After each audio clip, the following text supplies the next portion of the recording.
this is week 3 in our discussion of the book of Deuteronomy. And I wanted to start with a couple of things. First, I had mentioned earlier when we started that the book of Deuteronomy is credited to Moses. In other words, the theologians believe that Moses wrote Deuteronomy and the other first 4 books of the Bible. So that would be Genesis, Exodus, Leviticus, Numbers, and Deuteronomy. And there's been some question about how could Moses write the creation story. Plus, there are 2 versions of the creation story. And so most theologians believe that Moses was told by God what to write for the time before he was born. And in the last of the 5 books, which are called the Pentateuch, meaning 5, Moses dies. And so it's believed that Joshua or someone wrote the last couple of verses in chapter 34, because they explain how Moses died. And so he could not have written that. So, but Deuteronomy takes place when the Israelites are wandering in the wilderness after they have been freed from Egypt. Now, they well, apparently, according to some theologians, were there in Egypt as slaves for 400 plus years. Some say 430, some say 420. And God sent Moses to free them. And I'm sure most of you all know how the freedom happened with Moses going to the Pharaoh and the 10 plagues that attacked Egypt, and that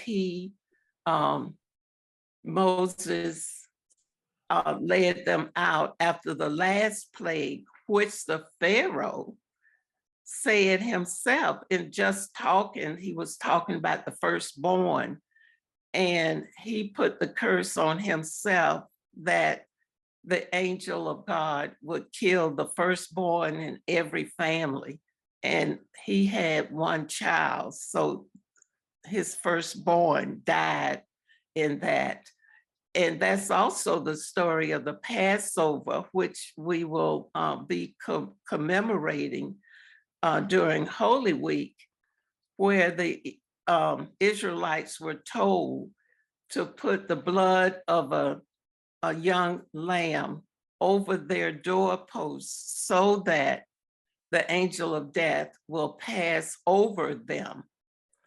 And they were told what to eat. They were given detailed instructions for that evening.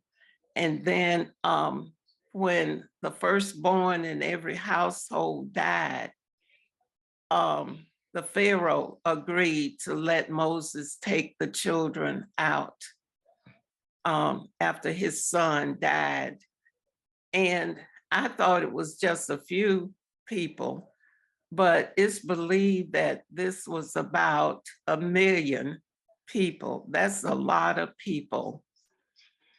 And the ones that left represented the 12 tribes of Israel, who were all children of Jacob, and Jacob changed his name to Israel. So he had 12 sons. We don't know how many daughters, but the tribes came from Jacob.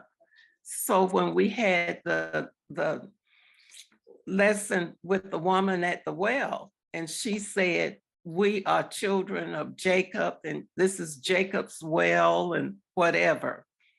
There's this side story where her tribe, and they don't name the tribe that she came from, but her tribe intermingled with the people around them.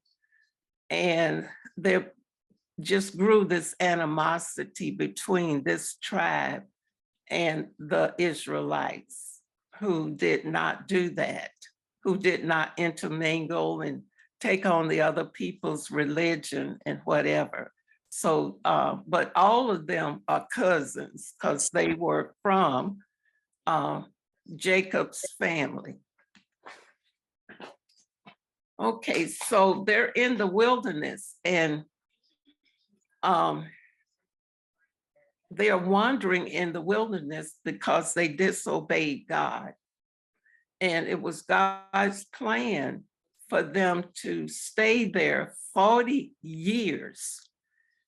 And the reason why it was 40 years, because that represented a generation. People didn't live much longer than 40 years. And that was the expected life time of people back then.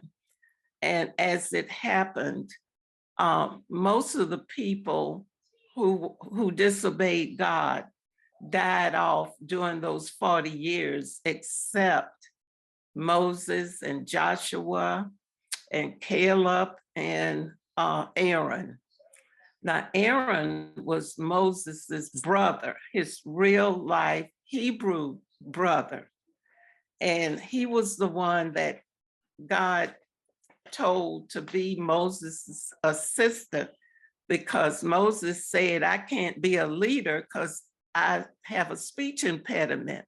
So God said, I will tell your brother Aaron what I want the people to know. So Aaron was his companion, his brother, and spokesperson. But because Moses disobeyed God, he could not go to the promised land. And Norma, I think you might remember that Sylvanita asked, and Delta, I think you were on then, Sylvanita asked if Aaron was able to cross over to the promised land. Mm-hmm. And I said no, but I didn't know why.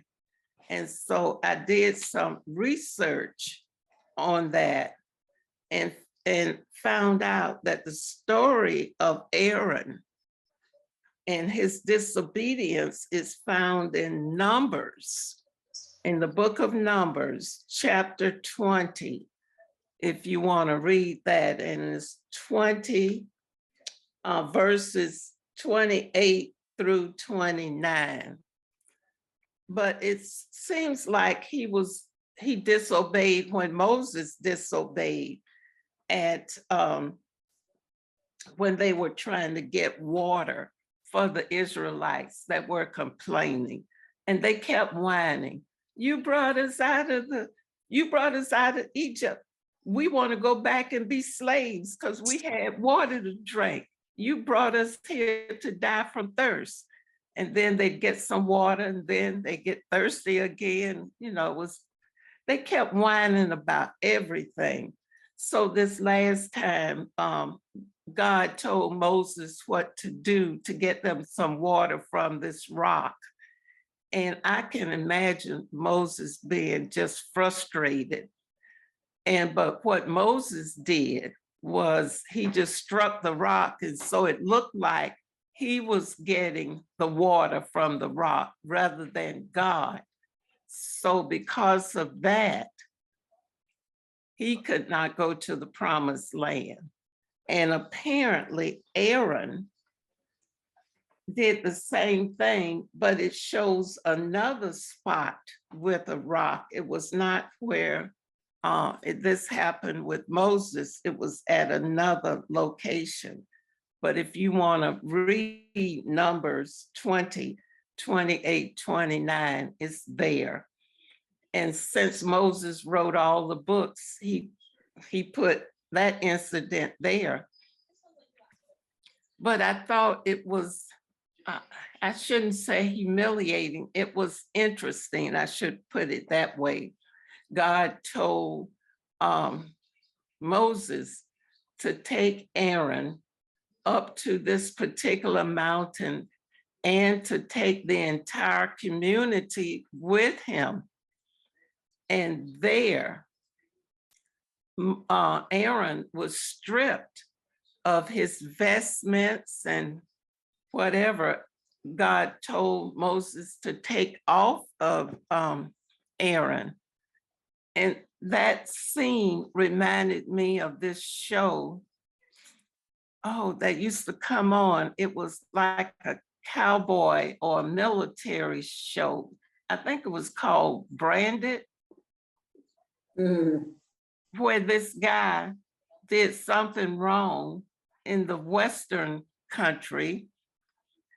And according to the military acts back then, if you did something against the military, they would strip you of your medals. And they showed this guy's medals being stripped off. And they didn't take his uniform off, but they yanked all his medals and took things from him in front of the whole troop. And that's what this act of Aaron reminded me of. And so Aaron's, everything that was stripped from him was given to his oldest son, and his oldest son took over. Now, Aaron was from the tribe of Levi. He was one of the Levites. And that's the tribe of the 12 that God appointed to be the clergy. So his oldest son became the head priest, because Aaron had been the head priest. And the head priest was the only one who could go into the last part of the tabernacle or into the holy room of the temple. And once a year, the head priest would take the confessions of all the people. And they still do that today on Yom Kippur, which is a very high holy day. And the high priest would go in and they would tie something around his leg. So if he didn't bring everybody's sin in, and if he died, they could pull him out. And I believe that's where the phrase scapegoat came from, because he would be a scapegoat for the people. But anyway, Aaron, that was his role as high priest. And his son took over that role. And so the people saw him die after he was stripped of everything on this mountain. And this may have been to teach him a lesson or teach them a lesson. I don't know, but they mourned for him for 30 days after that happened. So I guess when I see Silvanita, I will let her know what happened to Aaron, but neither he nor Moses went into the promised land. And the book of Deuteronomy is a series of sermons or lectures or whatever that Moses told the new generation. And it seems to be redundant because he's talking about the 10 Commandments over and over again, because he wants them to make sure to know what this is. And one of these in the reading assignment said you all weren't around when this happened, but I want you to know what happened. And so Moses spent this time, and we don't know the time span of preparing this new generation to cross the Jordan into the promised land. And so that's what this book is about. And then you go to Joshua, and they talk about Joshua conquering Jericho, which was one of the areas in the promised land. So does anybody have any questions so far? I want to. Yeah. Did Aaron's son take the Jewish people to the promised land then? Yes. That's who took them in? Okay. Yes, he took them in, and the men in his tribe were dispersed into each tribe. Each tribe had a Levite, a priest with them. So I don't know if he was in a special tribe, but he was one of the leaders with Joshua and Caleb. And I can't remember who all led them into the promised land. And when they got to the promised land, God told them to stay with their tribe. In other words, each tribe had a name, because Paul says, I'm from the tribe of Benjamin. And Benjamin was one of the 12 sons. And so even to this day, and you may know this, Dick, Jewish people know which tribe they came from. Oh. Did you say yes? Yeah, I think I remember something like that. But yeah, they pass it down to their children, that they came from this particular tribe, but they went as a group to cross the Jordan. But once they got across as a tribe, they were given the spot of land that God directed Joshua to divide. So they, there were like 12 divisions of land. And so part of that land became Gentile territory through time. Okay. The other thing I wanted to say was, when you think of Israel, you think of a place that looks like what you might see on the movie. If you all saw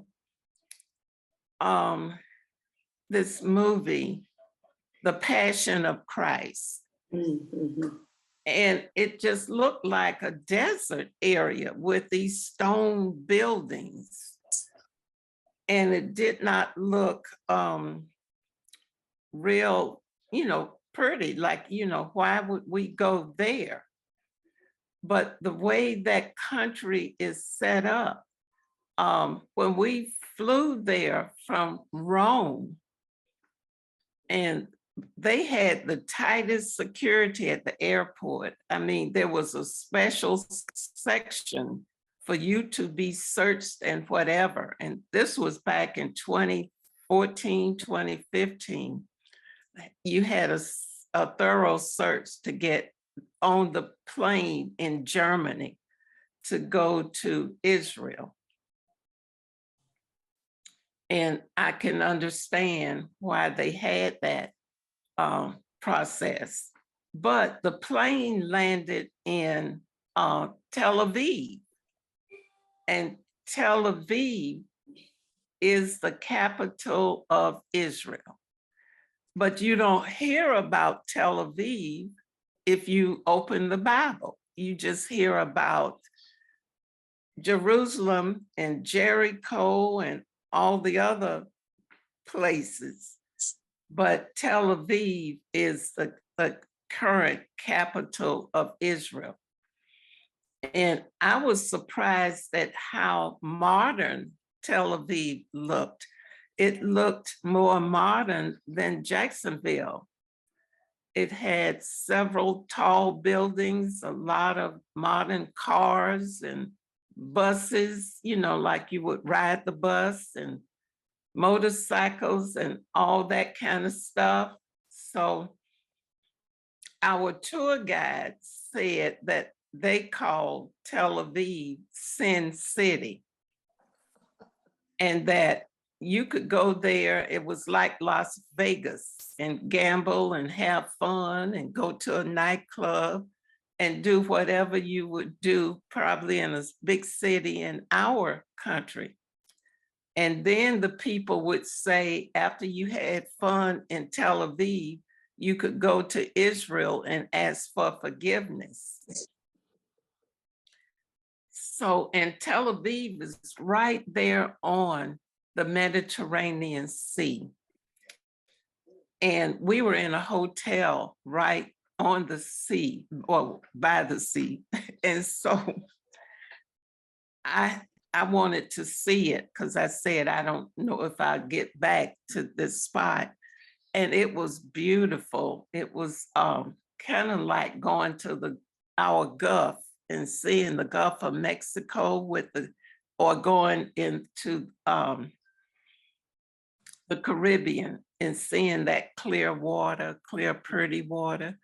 It was really a nice experience. And so from there, we we spent the night, and then we got on a bus and went to the northern Israel. And we traveled from the north to the south, so that in our last journey, we would be in Israel. And Israel is like a different terrain from the rest of the country. It looks different as you get further south, because the Dead Sea is below Israel, it's south of Israel. And that's the lowest point on the earth. But it's mountainous, and the terrain is gray or brown. It's not as scenic as northern Israel. It might be like you're in Miami and you have one vision of Florida with the palm trees and the white sand. But if you go to Tallahassee doesn't look like Miami or Key West. So that's the way Israel is. It has different kinds of terrains. So the reason why we started in the north by the Sea of Galilee was that Jesus's ministry started in the north, and he traveled by foot mostly to Israel. Now, our tour guide told us that not only did the terrain in Israel look different, it was a higher altitude. And so because of that high altitude, Israel would have snow in the wintertime, whereas some of the other areas in the lower altitude might not have snow. And I didn't know it snowed there, because I don't remember seeing that written up in the Bible. But we went in January, and it was cold and got colder as we went south, because the terrain was different and we were in a higher altitude. Okay, are there any questions so far? Comments? None? Okay. Now, chapter 10, which we didn't finish last time, Moses is telling them over and over again because he shows them this second set of stones. And throughout the book, he's saying, this is what God has commanded of you, that you do these commandments. Now, what you may hear me talk about covenant, there were several old covenants that are mentioned in the Old Testament. And then when Jesus came, there was a new covenant. And some people, depending on their theology, say that as Christians, we are new covenant people. We have a different view of God, and we do things differently from the people in the old covenant, and that the commandments were written for the people at that time, and God was real strict on them. Whereas in the new covenant, you read about a merciful God that's full of grace and love and forgiveness. And so when every Sunday I mention the new covenant. And to give you an example, in the old covenant, the commandments say, honor the Sabbath and keep it holy.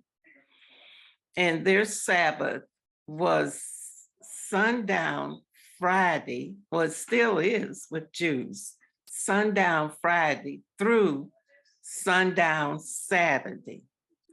So there's Sabbath, and some people try to translate that as seventh. Their Sabbath covers part of one day and part of the other. On Friday, when we were there in any part of that country, if you saw somebody moving around, you would normally assume that they were Christians in different Christian denominations or non-Jews. Because, well, and the Muslims observe the same Sabbath, Friday evening through Saturday evening. Our Sabbath is on a Sunday, but it's just one day. It's not Saturday sundown through Sunday sundown. It's just that one day, because, and what I'm going to read on Easter is early in the morning on the first day of the week, Christ rose from the dead. So we celebrate just that one day, not half of one day and half of the other. And that's the Christian Sabbath, as some theologians call it. And that's part of the new covenant that we have with God. Okay, so Moses is going through telling this new group, these young people, about those tablets of stone. And this chapter 10 is where it tells about Aaron after Aaron died. And it says Moses tells shortly after Aaron died that his son Eleazar would take over the priest's office, and that at that time God appointed the tribe of Levi to bear the ark of the covenant of the Lord and stand before the Lord to serve him and bless his name before the people. Now, I don't know why they came up with this name, Ark. I need to look that up, but it's God told them how to make this ark. It looks like a box, but it's real heavy because it's made of solid gold. And God told them what to put into the ark. And there are three items, the manna, Aaron's staff, and the 10 Commandments, which were two stone tablets. And they made this when they were in the wilderness, but it was not this generation, it was their parents that made it. And where did the gold come from, since they had been slaves in Egypt? Well, as I told the other group, the Egyptians were so happy for them to leave. As they left, they threw all this gold and silver and bronze at them and said, good riddance, y'all leave and take this. We don't want anything to do with y'all anymore. So they left being rich. And they used that gold and silver to make this calf that infuriated God. And they used this gold and bronze to make the Ark of the Covenant. And God assigned the tribe of Levi, the clergy, the priests, to be the keepers of this Ark. And when they were able to cross the Jordan, the Levites, and I'm not sure how many of them carried the ark, but there was some on each side. And I was in a study that said that really when they took their first step, and they must have decided to like march and take their steps together. After the first step, they floated on air, and the ark carried them instead of them carrying this ark. And I just thought that was so amazing because it was extremely heavy. And this is the chapter where Moses told them that the tribe of Levi would not have any land that they would inherit, because they would give up everything to be the priests or the clergy for each one of the tribes. And I think they put a replacement, but I have to look that up, for the tribe of Levi. And then Moses closes this chapter by reminding them what God requires of them. He required that they fear him, they walk in all his ways, that they love him and serve him with all their heart and soul. And we say heart and soul and mind. And that's why during Lent, and I know it's confusing, but the first Sunday in Lent, I go back to this part, which is Old Testament, which says, in essence, hear the word of the Lord, you shall love the Lord your God, blah, blah, blah. And that's what Moses was doing. He was reminding them of that covenant that they made with God to keep his commandments. Another covenant that the Israelites made was the covenant of circumcision, so that they could be distinguished from other tribes.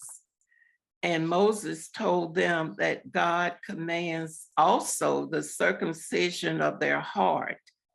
And he told them to avoid being stiff-necked. But when they got into the promised land, they were very stiff-necked. And that meant that they weren't flexible. When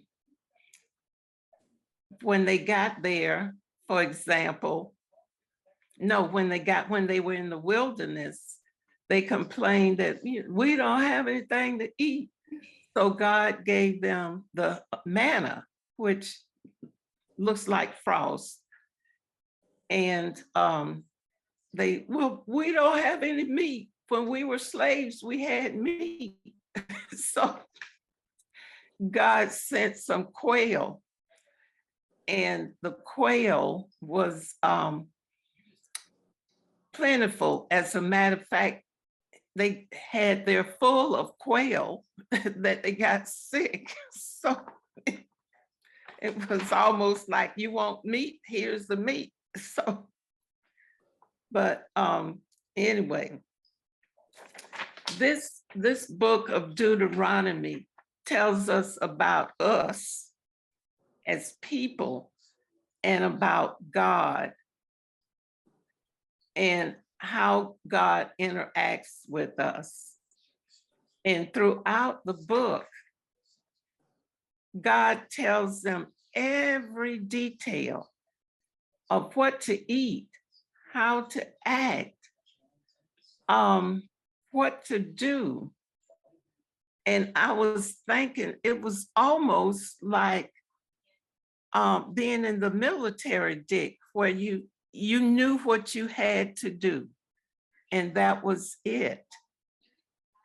And if you didn't do it, then there were consequences. And that's what this book is about. If you don't obey, there are consequences.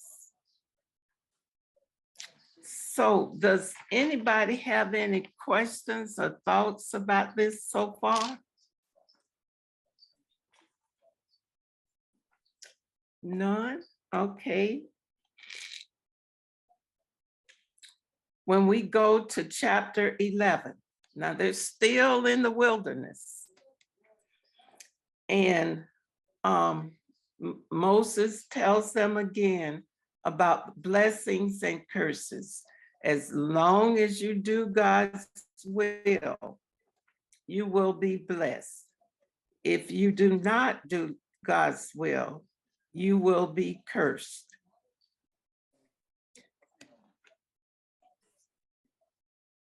And he was telling them if they obey God, they will inherit this plush land. Now, the version of scripture that I read was the NIV. You all may have read the King James, but the NIV calls this land the land of milk and honey. And so I looked it up to see why they use that phrase, milk and honey. And it's because milk and honey means plush or fertile or beautiful. And I tell you, the northern part of Israel was beautiful. It was green. Apparently, they got a lot of rain. A lot of towns set up around the Sea of Galilee. So there was always water and fish and big fish, not little fish, because we went to a restaurant where you could order the Peter fish, and those were huge fish. They would cover your whole plate. And they would give you the choice of having head on or head off. And in this chapter 11, I think was, Caleb defeats the enemies. I forgot what that was about. I think, they sent some, that's what it was. They sent some spies, they meaning the leaders, sent some spies just to see who was in that land. And I remember telling somebody, because they thought that God gave them land without people on it, but people were inhabitants of the land where each one of the tribes settled. And so they had to do what God said to defeat the tribes, to conquer them so they could inherit the land. And so Caleb and another one of the leaders went to see who was on the first land that they were going to settle in. And they came back afraid, saying that they're bigger than us. They could beat us up. We can't fight them. And sending them to see the people was God's test. They had been told over and over, obey God. And I know as a priest, and many of us talk about it, you really don't understand where God is taking you, where God is going, but you have to step out on faith and do it anyway. And so the book of Deuteronomy is a book where God gives them lessons in faith, gives them lessons in stepping out on faith. And the journey may look difficult, but you can't look at the journey. You have to look at God who told you to go, and he will equip you. Now, within this chapter, there's a little side story about Dalton and Abram. I don't know if anybody had a chance to look at them. And this is the first time I've heard of these two. And I'm not sure where their story is, but it's in one of the 5 books that Moses wrote. But these were 2 Israelites that were out to get Moses and Aaron. So whatever Moses said, or Aaron, they would do the opposite.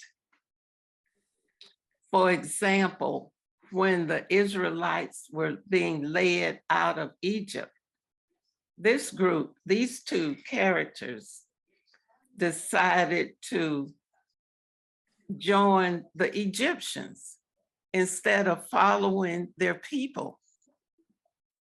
And they thought the Egyptians were stronger and they were going to win.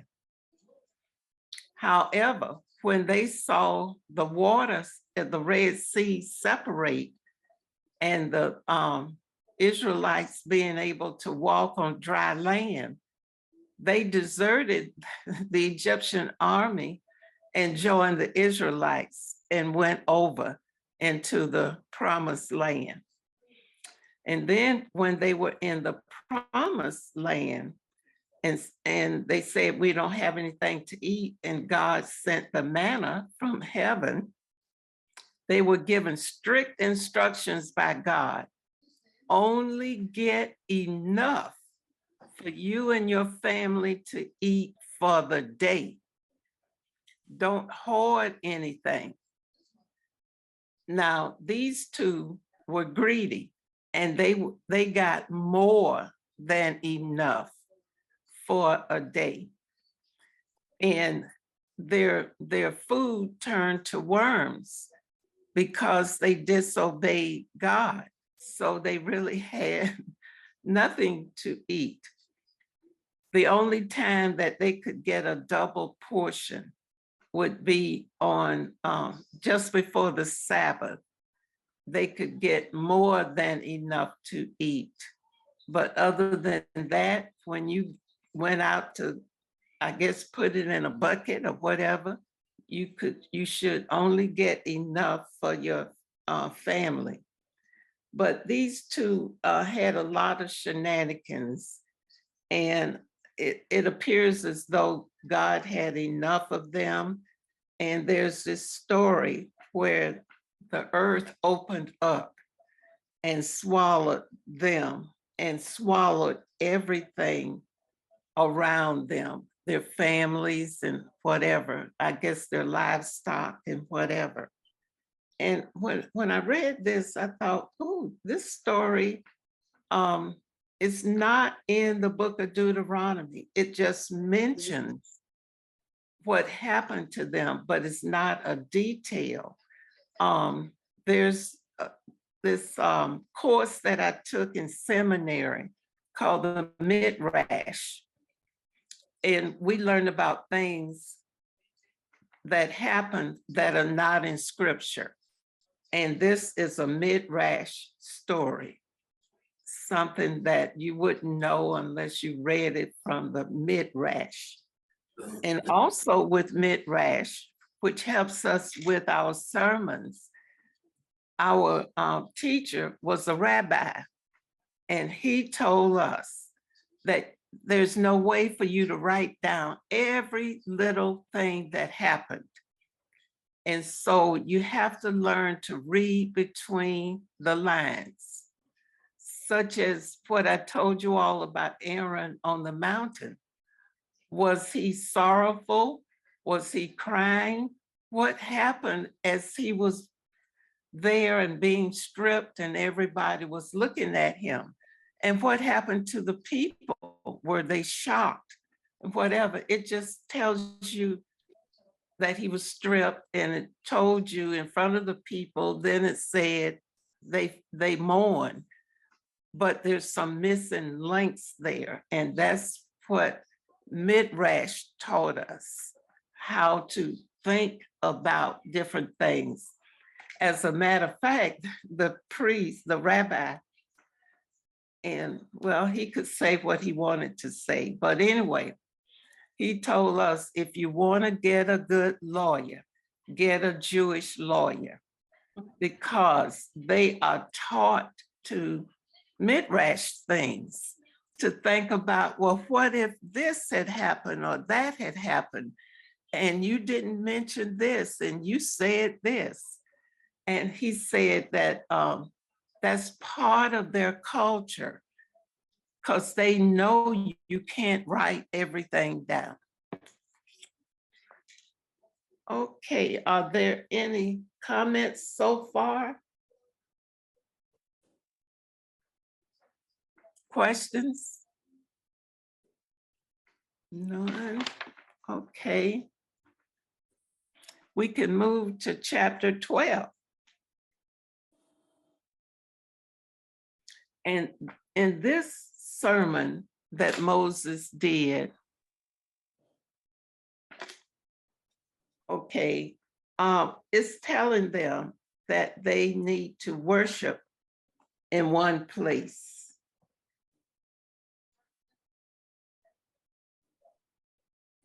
And Moses told them when they get to their plot of land, that they need to destroy the worship places of the people who had that land, who were living in that land. Destroy it totally. Don't leave anything, even though it might be pretty and you want to keep it, or you want to keep a little souvenir.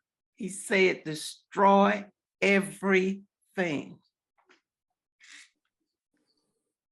And to not worship in the same way that they worshiped. Now, that's what happened to the Samaritans. They worshiped in the same way as they were the enemies that invaded their country. They worshiped in ways similar to them, but they still claimed to be Jewish. And that started their hate for each other, because they were told strictly by God. And when I say by God, I'm saying Moses told the people what God told him.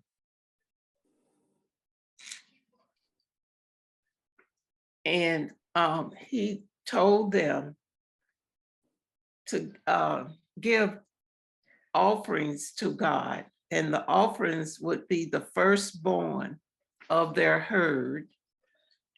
And Moses told them that some of these people had a system of burning their own children, their sons and their daughters, and that you are not to do that. God does not want you to sacrifice what he has created in terms of your loved ones, your children. Do not take up that process from anybody.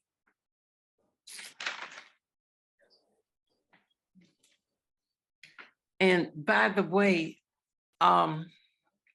which I say often, there was only one temple, and that was in Jerusalem back then. Now we don't know where it is. Well, it was destroyed. We don't know where the ark is.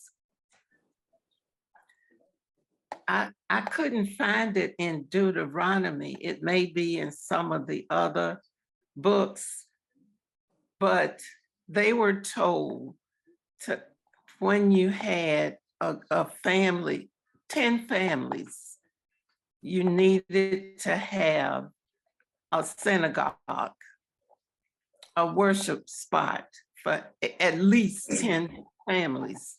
You could have more, but the minimum was 10 people. And they were told that they need to live close to the place of worship, close enough for them to walk. I remember someone from the class we had in seminary asking the rabbi if he could walk to the synagogue, and he said yes, that they were required to live within walking distance of the synagogue. And I don't know if you all remember that a lady was killed in Jacksonville off of San Jose Boulevard. I remember that. And she was trying to cross the street to get to the her closest synagogue, and someone was speeding. But a lot of them do live close to where their worship spot is. We had a synagogue near the church, and if you didn't see the sign, you would not have known it was the synagogue. It just looked like an office building to me. So I guess they don't have a special way of designing them. And me and a couple of friends actually went into the rabbi's synagogue. So he invited us for the Feast of Purim, which comes up this month. And the story of Esther that's in the Old Testament talks about the Feast of Purim. And what they do in that feast, because Esther saved the entire tribe. There was a villain in that story, and he wanted all the Israelites to be killed, and Esther saved them. And so in this service, which is similar to what we do, every time his name is mentioned, the people would make noise. They would have noisemakers and rattle them, or they would say boo or something. And, you know, at Easter, when we say Alleluia, we have the noisemakers. So I thought that was an interesting connection. And by the way, I had a clergy friend, Episcopal clergy, who had a sister who married a Jewish man. And he said every time he would go to see his sister, he would go to the synagogue with them. And he said he just felt incomplete because they're Old Testament people. So the service was Old Testament. They would talk about, you know, the books of Moses or the historical books with Joshua and so forth, and the Psalms, and any of the Old Testament, and that would be it. Well, there would be like a little sermon, but they called it something else, maybe a lecture. And he said he felt complete because there would be no Eucharist, because they did not believe that Christ was the Messiah. So it was almost like half of our service. So, but anyway, are there questions or comments so far? Carrie, I did look up where you could find out about Dathan and Abram. Yeah, It's Numbers chapter 16, 1 through 25. okay, Numbers, okay. Yeah.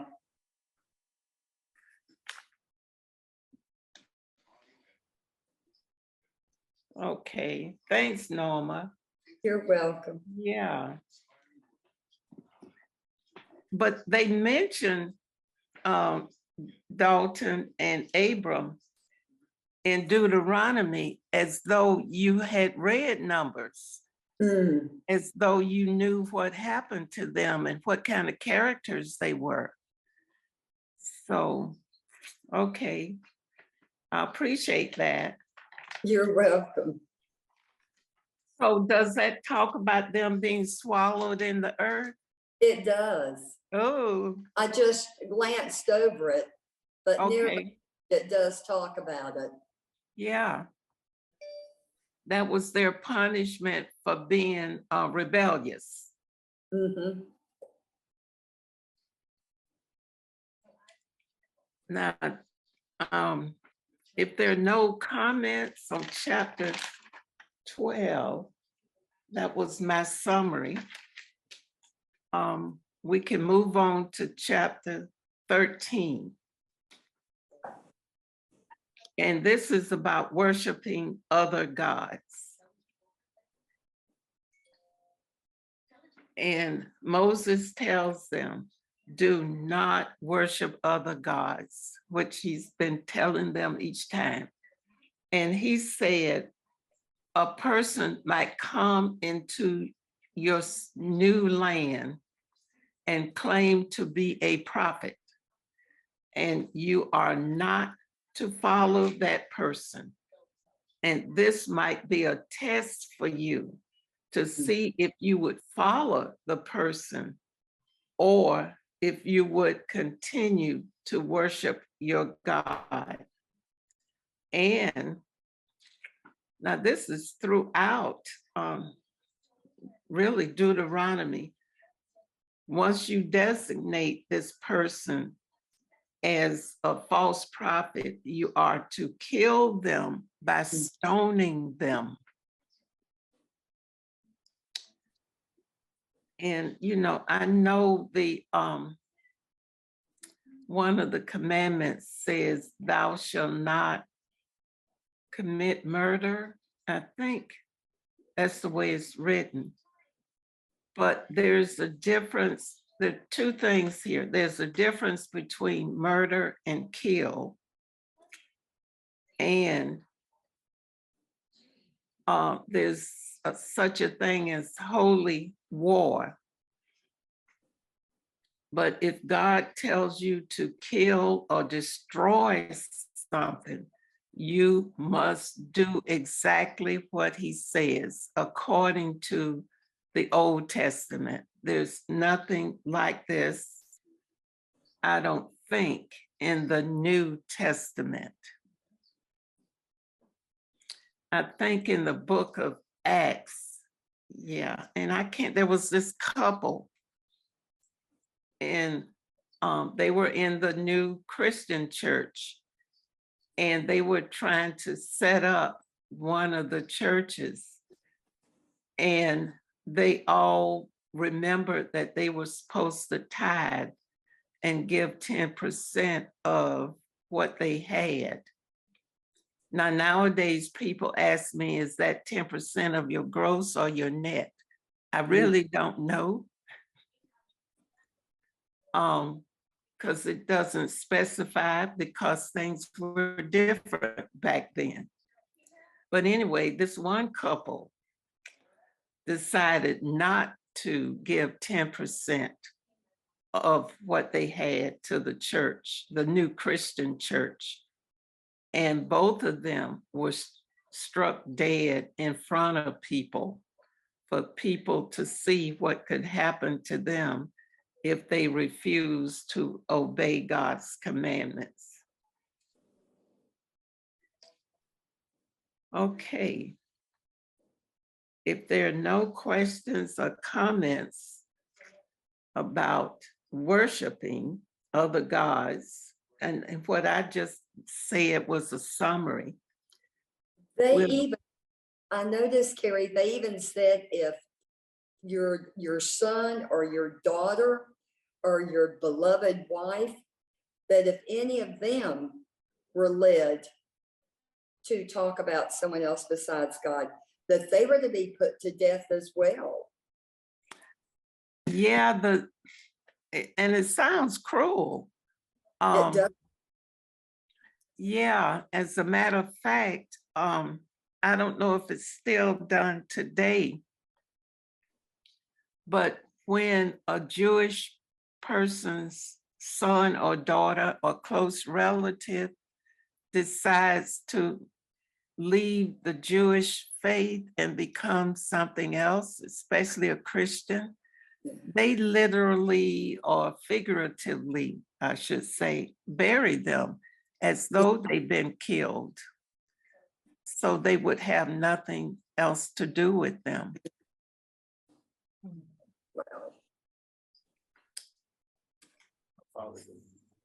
So, okay. Dick, did you have a comment? I said my father did that when he divorced my mother. Oh, really? Okay, yeah, they're real strict. Did you ever go to the temple with to the synagogue with your father?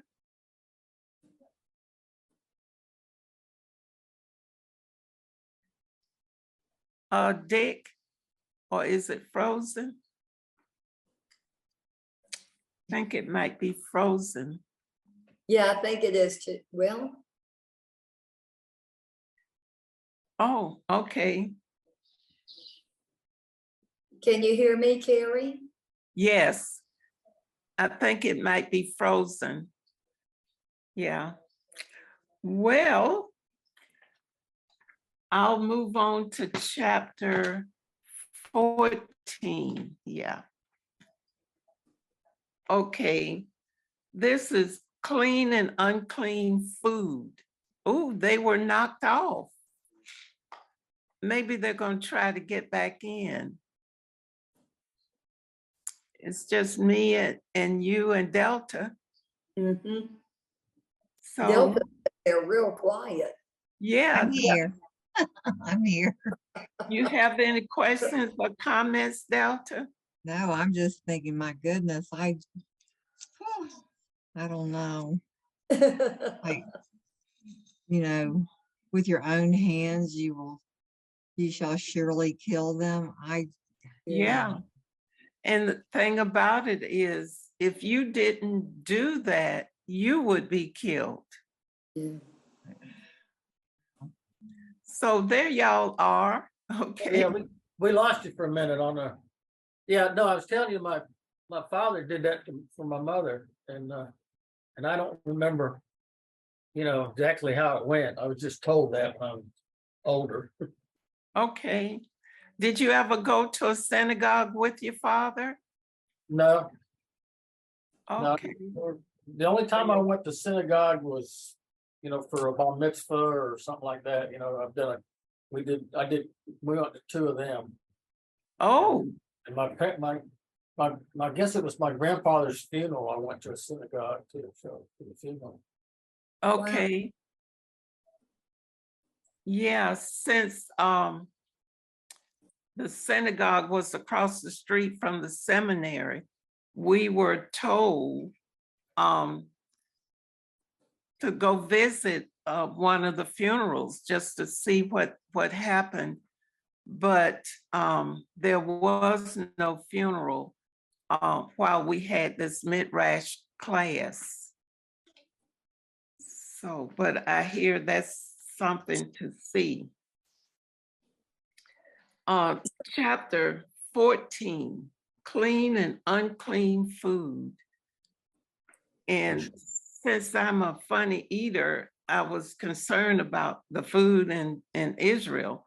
And I was told, don't worry, because this is one country where you will enjoy the food. It was really Mediterranean. And I did enjoy the food. Now it said, first part of this chapter was talking about don't shave the front of your head. Now I haven't looked that up. I need to see why they couldn't shave the front of their head. But for some people, that's where you get bald, in the front. Mhm. Anyway, that was my first hair to go, the front. Okay, they were told what they could eat and could not eat in terms of animals. They could eat the ox. And I know one legacy dish in the Black community is oxtails. As a matter of fact, this restaurant, Soul Food Bristow, Yeah, they got good ones there. yeah, Yeah, they do. when they have oxtails, people get those oxtails. I used to fix it for Jeff. So I don't think I ever ate the oxtail. But it's saying here they could eat the ox. So I guess the whole ox. Okay, they could eat sheep. Now, I wasn't sure about sheep and goat and deer and gazelle. That was news to me. Mhm. And cantaloupe and not cantaloupe, but antelope. Now, I don't know what that is. I guess that's something like a deer or a gazelle. Mhm. It And is. there were others in the list. Did you say something, Dick? No, that's, you're right. It's a deer. That's what it is. Okay, antelope. And they could not eat anything that had a divided hoof or choose cud, such as a rabbit. I thought rabbit was kosher, but it's not. Now, hyena, I don't think I'd want to. They don't look well attractive to me. And no pig, or for a pig, not only should they not eat the pig, they should not even touch the carcass of the pig. Now, I had a friend from, I think she was from Malaysia. Yeah, she was in process to become a priest in seminary. And she would feed us food periodically, and it was always pig. It was good though. She knew how to spice up that pig. And did Dick say something? No, I didn't. Oh, okay. Cat jumped on me. Oh, okay. Oh, In terms of sea creatures, they had to eat animals with fins or scales. And people like me, like shrimp and other scavengers, but really they're not kosher, so to speak, to eat. Only those animals that have fins and scales. And there's some clean birds that they could eat, Mhm. and they could not eat eagles. Ew. What? Vultures. Ew. Osprey, and heron, and there were others. And even though they could eat a goat, they couldn't eat a young goat that was still nursing. Do you know Yeah. the Seventh-day Adventists, Carrie? Uh-huh. Of these same guidelines today. My mother-in-law, till the day she died, followed these guidelines. Yeah, I know a lot of people do. Yeah. So she didn't eat shrimp and lobster and crab. No, Oh, she'd eat fish as long as they had the scales on them, yeah. and she could eat that. But some fish she wouldn't eat. You like catfish? Uh-huh. Mm.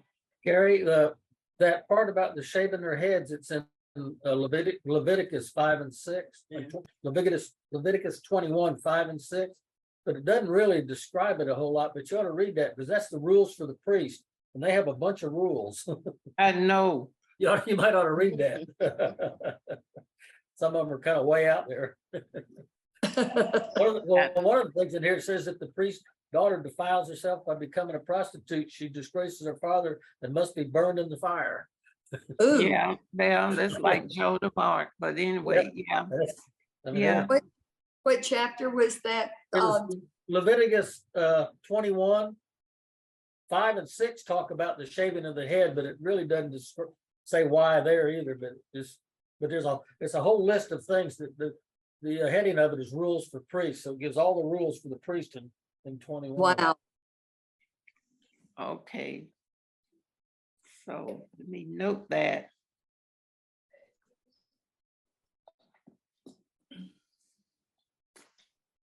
Yeah, these were really tight rules, but it tells you about God. I mean, it was a whole lot that they could not eat, but it was for their own good because, for example, it is said that pork will give you high blood pressure. Mhm.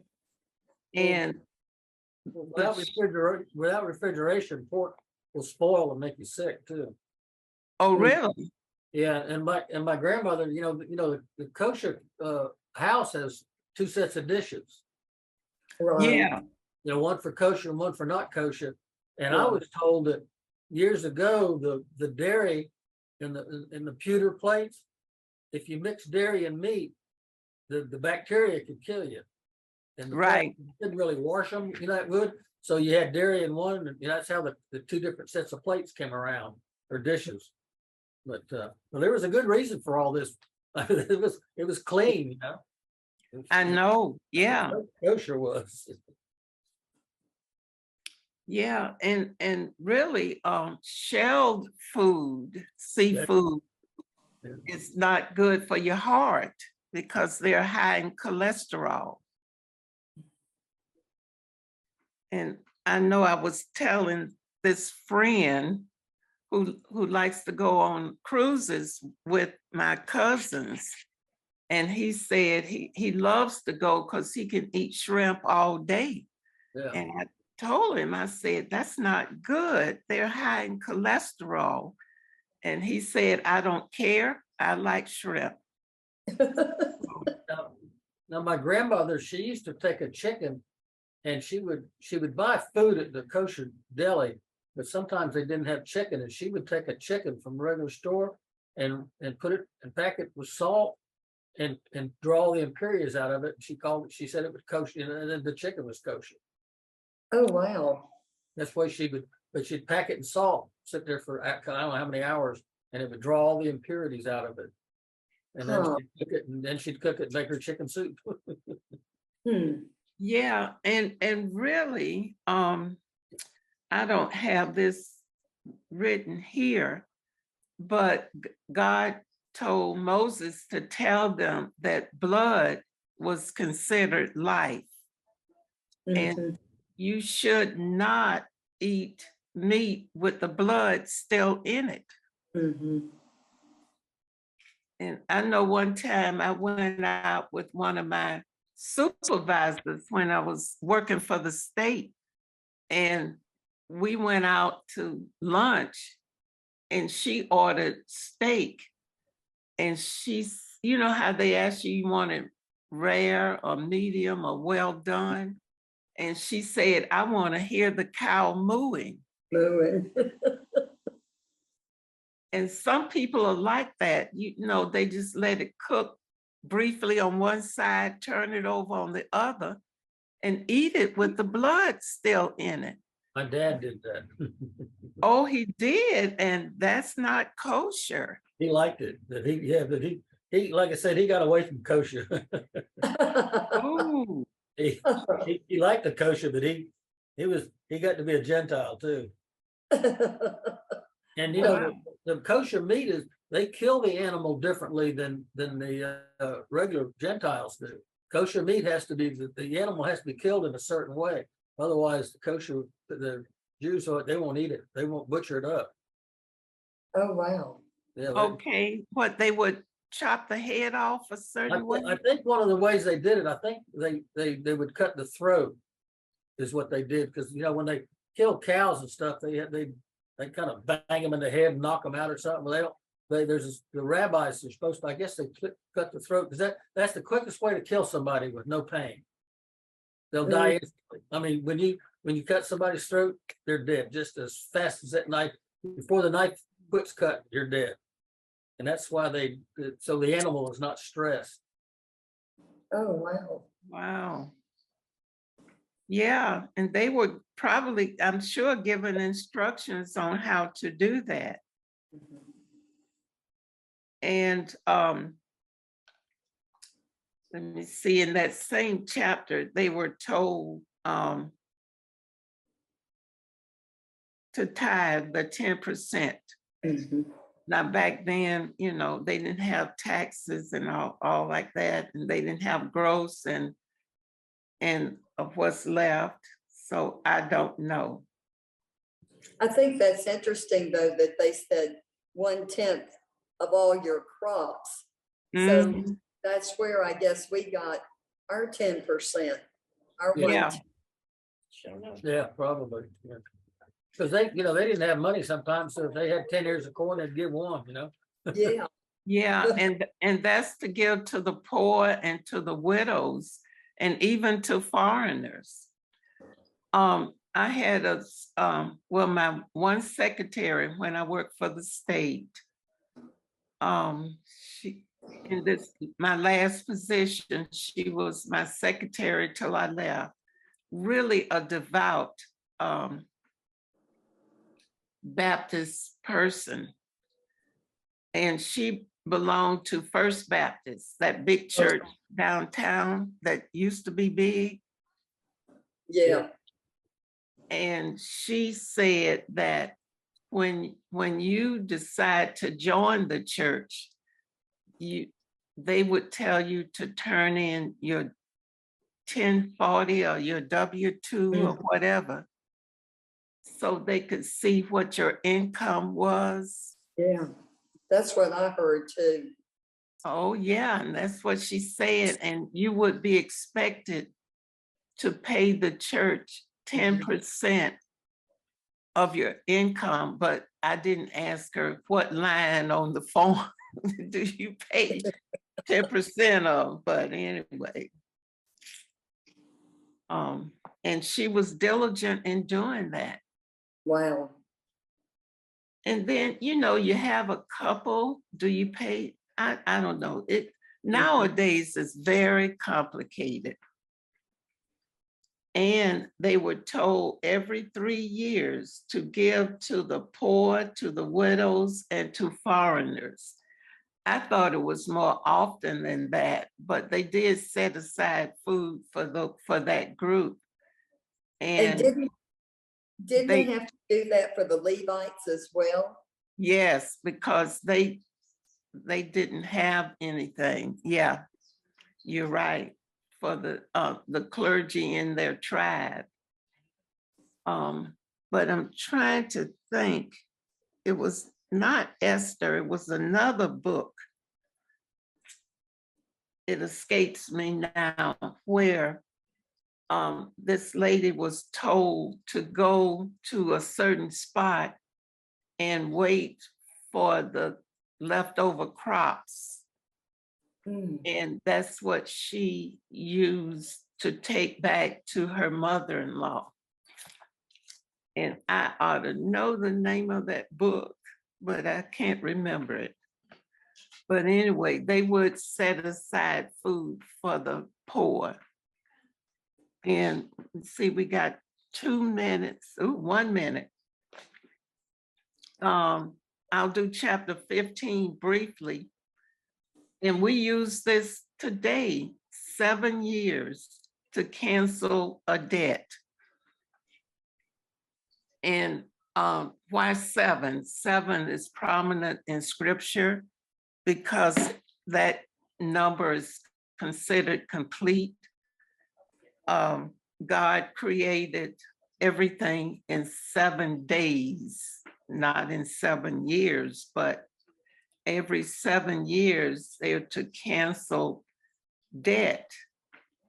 And what we do is if you have a bad credit report, it should change every 7 years. Or if you owe some money to someone and you file bankruptcy or whatever, it should be off your record after 7 years. Yeah, I think I remember that.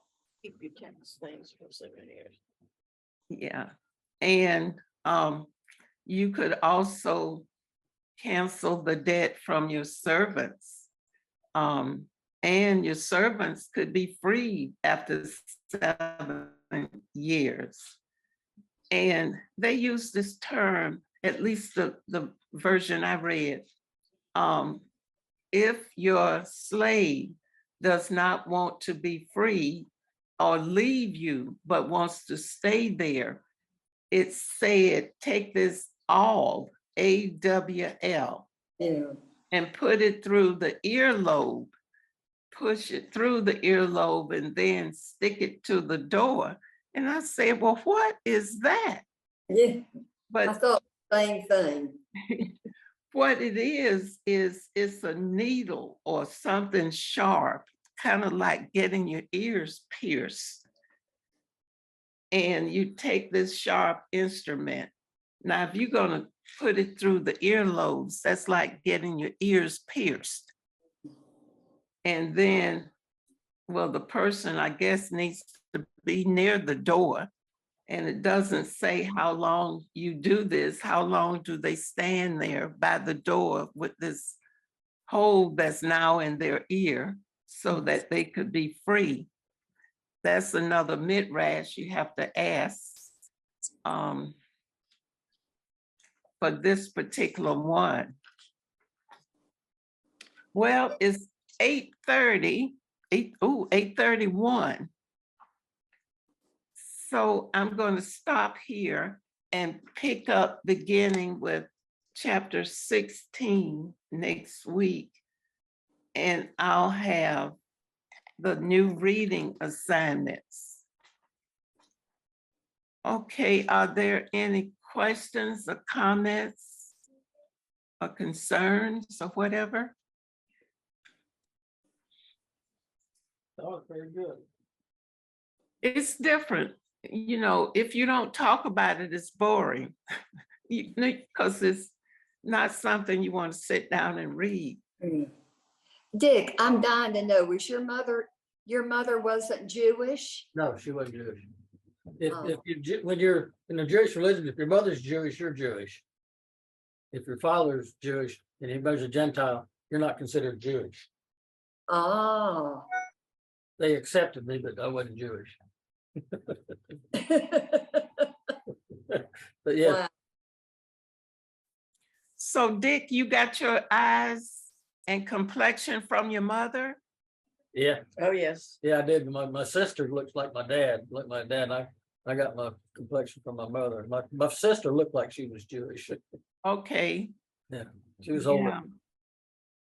Yeah, as a matter of fact, with this new legislature that we have in Tallahassee, someone has proposed an anti-Semitic like punishment because they have really embarrassed the whole city by at those Jaguar games, putting a sign on the Yeah, stadium and having a blimp fly by.